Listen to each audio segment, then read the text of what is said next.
Thank you. Last question, Evelyn Quiros, Filipino Mirror. Good afternoon, Yusek. Nakarating na po ba sa kaalaman ng Pangulo yung alleged overprice po ng pagbili ng mga body cams ng Philippine Ports Authority?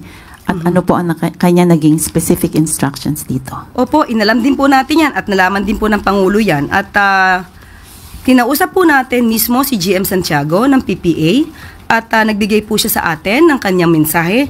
At ito po, malamang ito po yung nasabi niya na rin at akin pong babasahin. Ito pong procurement na ito, dumaan po ito sa regular na proseso at gaya ng ibang procurement ng PPA, hindi po tayo nagbabayad ng advance payment. The unit cost the unit cost cannot be computed by dividing the contract price by the mere number of camera alone.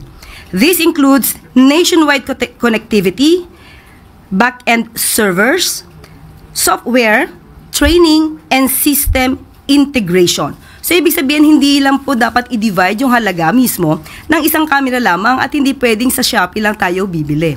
At ito naman po ay nakaabot na rin po, nakaabot na rin po kay DOTR Secretary Lopez. At meron na po siyang pinadala na memorandum, naka-address po mismo kay GM Santiago at siya po ay pinapag-explain at pati po yung mga COA reports ay pinapahanda na rin at lahat ng dokumento pati po ang pag-uutos na magkaroon ng investigasyon pati po sa audit.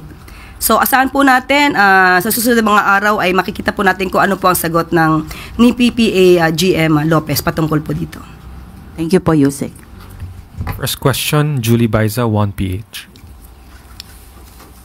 Good afternoon, Yusek. Na-mention po ni Senator Lacson yung retribution plus restitution. Ibig sabihin daw po, ibabalik yung na-kickback ng mga involved sa Ghost Project kapalit ng shorter jail time. Si President daw po can take the lead kung bukas po ba ang Pangulo dito and paano po natin make sure yung assurance na hindi maaabuso? Unang-una po ay meron naman po din kapangyarihan ng Pangulo, yung tinatawag nating executive clemency through a commutation of sentence.